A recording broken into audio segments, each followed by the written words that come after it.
ఒక ప్రత్యేకమైన కొరడాతో, అంటే అది జంతువులు సంబంధించి ఎముకలు ఉంటాయి కదా, ఆ ఎముకలతో తయారు చేసి కొన్ని రకాల లోహపు ముళ్ళులు దానిలో గుచ్చి ఆ విధంగా తయారు చేసినటువంటి కొరడాతో ఎవరైతే ఈ సిలువకు అప్పగింపబడతారో వారిని చాలా క్రూరంగా హింసించి మరీ కొట్టేడు వారు.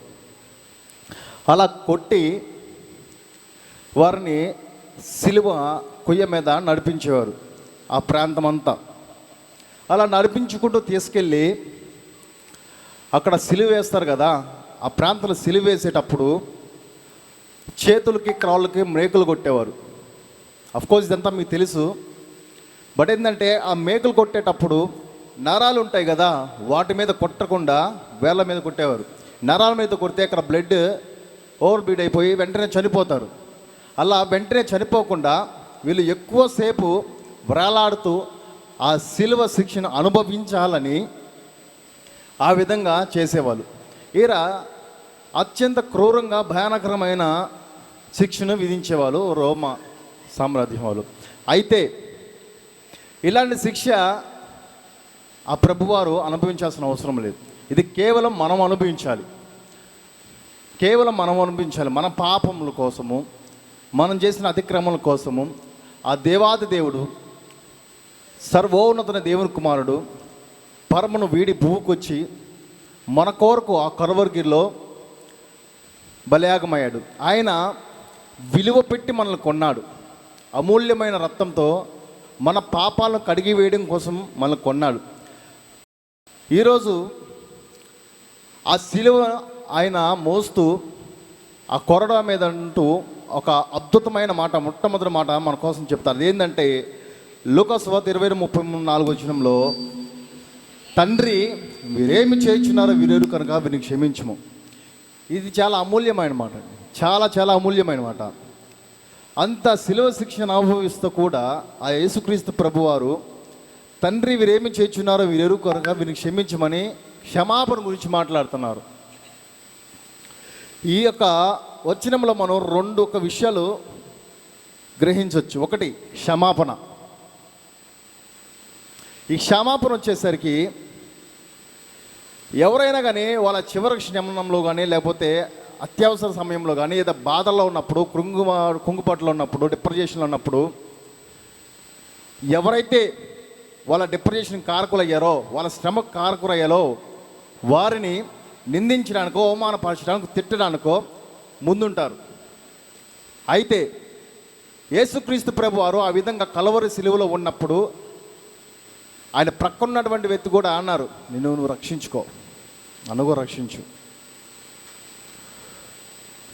నువ్వు దావీదు కుమారుడు అంట కదా, కింద ఉన్నటువంటి వారు అనేవని చాలామంది ఉన్నారు. నువ్వు దావీదు కుమారుడు అంటావు కదా, రక్షించుకో, నీ దేవుడు నేను రక్షిస్తాడు.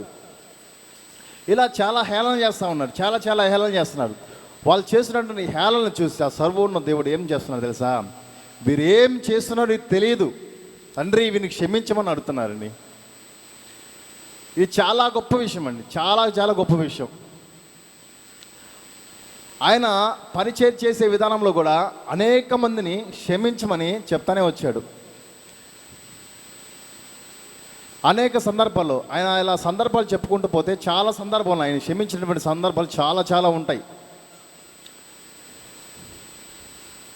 అలాగే ఒక చిన్న విషయం చెప్తే, ఒక దొంగ ధనవంతుని ఇంటికి దొంగతనానికి వెళ్ళాడు. ధనవంతుని ఇంటికి దొంగతనానికి వెళ్ళి పట్టుబడిపోతాడు. అయితే ఆ యజమాని ఆ దొంగను పట్టుకోబోయే క్రమంలో ఆ దొంగ ఏం చేస్తాడు తెలుసా? ఆ కుమారుని చంపేసి పారిపోతాడు. అది చూసిన తన తండ్రి విలువిలలాడిపోతాడు. అయితే మనందరికి ఒక క్వశ్చన్, ఆ దొంగ వచ్చి ధనవంతుడు కుమారుని చంపేశాడు. ఇప్పుడు ఆ ధనవంతుడు ఆ దొంగని ఏం చేయాలి? పగ తీర్చుకోవాలంటే తిరిగి చంపాలా, లేదు అతనికి క్షమించాలా, లేకపోతే ఇంకేమైనా చేయాలా? ఈ ధనవంతుడు ఏం చేశారు తెలుసా? పగ తీర్చుకోలేదు, ఇంకోటి చేయలేదు. నా కుమారుడు ఎలా చనిపోయాడు కదా, పోయినవాడు మళ్ళీ లేడు కదా, ఎలా చనిపోయాడు కదా, ఈ దొంగనే నా కుమారునిగా తీసుకుంటా. ఆయన సర్వోన్నత దేవుడు. హల్లెలూయా, ఆమేన్. ఆ దొంగలు మనం ఆ దొంగలం అండి. మన దీన స్థితిలో ఉన్నప్పుడు, దరిద్రమైన స్థితిలో ఉన్నప్పుడు మనల్ని వెదక రక్షించడం కోసము నరరూపుడిగా ఆయన వచ్చాడు. నరరూపుడిగా ఆయన వచ్చాడు. దేవునితో సమానంగా ఉండుట విడిచిపెట్టకూడదని భాగ్యం అని ఎంచుకునలేదు. ఆయన మన కోసం వచ్చాడు, మన పాపముల కోసం వచ్చాడు, మనల్ని పరలోకానికి తీసుకెళ్ళడానికి వచ్చారు. ఈ పాపంలో ఈ విధంగానే మనము నరకాములో పోరుపడ ఆయన ఏమాత్రం ఇష్టం లేదు. మన కోసం ఆయన వచ్చాడు. ఆ కలువరిగిలో మన పాపం నిమిత్తము మరణించాడు. ఆయన మనల్ని తన ప్రియ కుమారుగా తీసుకుంటున్నాడు. ఇప్పుడు ఎవరైతే సర్వోన్నత దేవుడు ఉన్నాడో, మనం ఎవరైతే ఉన్నామో పాపభరితమైన మనల్ని ఆయన సొంత కుమారుగా తీసుకొని ఆయన రాజ్యంలో పెట్టుకోవడానికి రెండో రాకులు రాన్నాడు. ఆయనే సర్వోన్నత దేవుడు. ఇంత గొప్ప దేవాది దేవుని కలిగి ఉన్నాం మనం. ఆయన కలవరిగిలో చెప్తున్నాడు కదా క్షమించమని. మనం ఎవరిని క్షమిస్తున్నామా? మన పనిచేసే ప్రదేశాల్లో క్షమిస్తున్నామా? ఆఫీసులో ఎదుటి వారికి క్షమిస్తున్నామా? లేకపోతే ఇరుగు పొరుగు వారికి క్షమిస్తున్నామా? ఊరికే గొడవ పడుతున్నామా? లేదు, ఎవరైనా మనల్ని ఇబ్బంది పెడుతున్నారు, బాధపరుస్తున్నారు, వాళ్ళ మీద మనం క్రూరంగా ఏమైనా ప్రవర్తిస్తున్నామా? దేవుడు చనిపోతున్నారు కాసేపట్లో. అలాంటి సిచ్యువేషన్లో కూడా క్షమించమని అడుగుతున్నారు కదా. మనకి ఎలాంటి సిచ్యువేషన్ వచ్చినా, ఎలాంటి బాధ వచ్చినా మనం ఎందుకు అలా ప్రవర్తించలేకపోతున్నాము? వెంటనే మన కోపం ఎందుకు తెచ్చుకుంటున్నాం? మూర్ఖంగా ఎందుకు ప్రవర్తిస్తున్నాం? మనం కూడా సర్వోన్నతుని వలె క్షమించే హృదయం కలిగి ఉండాలి. అలాగే ఈ వాక్యంలో మరొక విషయాన్ని గ్రహించవచ్చు. మొదటి వచ్చేసరికి క్షమాపణ, రెండోది వచ్చేసరికి గ్రహించుట. ఈ గ్రహించుట ఏంటంటే యేసు ప్రభువు అని ఆనాడు వారు గ్రహించలేకపోయారండి.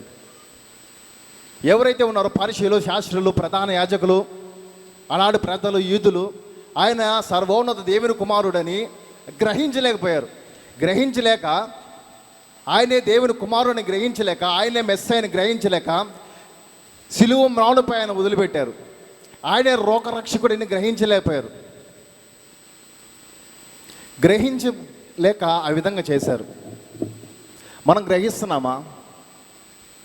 ఆయనే నిజమైన దేవుడు, ఆయనే నా సొంత రక్షకుడు, ఆయనే నా దేవుడు, మనం గ్రహిస్తున్నామా? వాళ్ళు గ్రహించలేక ఆ పని చేశాడు. గ్రహించలేదు కాబట్టి ఆయన్ని అవమానం చేస్తూ ఉన్నారు. నిన్ను నువ్వు రక్షించుకో అని హేళన చేస్తూ ఉన్నారు. అయితే మనం గ్రహిస్తున్నామా? వాళ్ళు గ్రహించలేక ఆయన్ని దోషులు చేస్తున్నారు. కింద నుంచొని దారిపోతూ అలా దోషం చేస్తుంటే అప్పుడు ఆయన చెప్పాడు, తండ్రి వీరేం చేస్తున్నారో, ఏం మాట్లాడుతున్నారో తెలియదు కనుక ఆయన క్షమించమని. బికాజ్ వాళ్ళు గ్రహించలేకపోయారు. అందుకు ఆయన క్షమించమని అడుగుతున్నాడు. ఎవరిని? తండ్రిని. ఆయన ఆనాటి నుంచి ఈనాటి వరకు క్షమించమని అడుగుతూనే ఉన్నాడు. ఎందుకు? ఏ ఒక్క పాపైనా, ఏ ఒక్కరైనా రక్షింపబడతారేమని ఈనాటికి అడుగుతూనే ఉన్నాడు. ఒక కుటుంబం ఉంది. భర్త మందిరంకి వస్తాడు, భార్య రాదు. భార్య వస్తుంది, భర్త రాదు. ఇద్దరు వస్తారు, పిల్లలు రారు. మరి వాళ్ళొద్దా? మనకొద్దేమో కానీ ఆ సర్వోన్నత దేవునికి కావాలి. అందరూ ఆయన పిల్లలే, అందరు కూడా ఆయన పిల్లలే. ఆయన మరికొంత సమయాన్ని తీసుకుంటూ ఉన్నాడు. ఇంకెవరైనా రక్షింపబడతారు, ఇంకొంచెం సమయం అని ఆ సర్వోన్నత దేవుణ్ణి, మన ప్రియరక్షకుని యేసుక్రీస్తు ప్రభువు వారు ఇంకనూ సమయం అడుగుతూనే మనం క్షమించని. ఇంకా మనం గ్రహించట్లా. అనేకమైన అపాయాలు, అనేకమైనటువంటి హింసలు, అనేకమైన దారుణాలు జరుగుతున్నాయి. ఇంకా మనం గ్రహించటల్లా. ఇకనైనా సర్వోన్నత దేవుని మందిరంలో ఉన్న మనము గ్రహించాలి. ఆయనే మన ప్రియ రక్షకుడు, ఆయనే దేవుడు, ఆయనే సర్వోన్నతుడు. మన పాపం కొరకు మనల్ని రక్షించడానికి, పరలోకాన్ని మనల్ని తీసుకెళ్ళటానికి మన కోసం వచ్చిన కరుణామయుడని మనం గ్రహించాలి. ఆయన పాపాలు పోగొట్టే దేవుడు, నా బాధల నుంచి విడుదల చేసే దేవుడు, నా అతిక్రమం నుంచి విడుదల చేసే దేవుడు, నన్ను కాపాడే దేవుడు అని మనం గ్రహించాలి, మనం నమ్మాలి. ఆనాడు యూదులు గ్రహించలేకపోయాడు, నేడు మనం గ్రహిస్తున్నాం లేదా? మనల్ని మనం ప్రశ్న చేసుకోవాలి. ఇకనైనా మనం క్షమించే హృదయం కలిగి ఉందాం. ఆయనే సర్వోన్నత దేవుడని మనందరము గ్రహింపు కలిగి ఉందాం. ఈ కొద్ది మాటలు సర్వోన్నత దేవుని నామములో లిఖించబడాలని ప్రార్థన చేసుకుందాం. ఆమేన్. స్తోత్రం తండ్రి, స్తోత్రం తండ్రి, స్తోత్రం తండ్రి. ఈ యొక్క మధ్యాహ్న సమయాన్ని బట్టి మీకు వందనములు తండ్రి. మీ సన్నిధిలో చేరిన ప్రతి ఒక్కరిని బట్టి ప్రార్థిస్తున్నాం తండ్రి. ఎదుగో తండ్రి, ఇంతవరకు మీ నామహిమాంతంగా ఈ కూడిక జరిగించారు. ఎదుగో తండ్రి, మొదటి మాట చెప్పున్నాం ప్రభువా. అయా క్షమాపణ హృదయం మాకు అనుగ్రహించండి ప్రభువా. క్షమించేటువంటి హృదయాన్ని నాకు మాకు అనుగ్రహించండి ప్రభువా. అలాడు తండ్రి యూదులు గ్రహించలేపారు, మీరే మా ప్రియ రక్షకుడని మేము గ్రహించి ప్రభువా. ఇదిగో తండ్రి, నేడే రక్షింపబడి ఇదిగో ప్రభా, మీ ఇదిగో తండ్రి ఈ రాకర్లో మేమందరం ఎత్తబడి గుంపుగా వధు సంఘంలో మేమందరం సిద్ధపాడి కలిగి ఉండే వారి భాగ్యం మాకు అనుగ్రహించండి తండ్రి. మా పాపను క్షమించండి ప్రభా. కరుణమైడా మీకు వందనాలు స్తోత్రాలు చెల్లించుకుంటున్నారు. మీరు మా కొరకు చిందించిన అమూల్యమైన రక్తమును తండ్రి, ఇదిగో తండ్రి మా పాపమును తండ్రి కడిగి వేయును ప్రభా.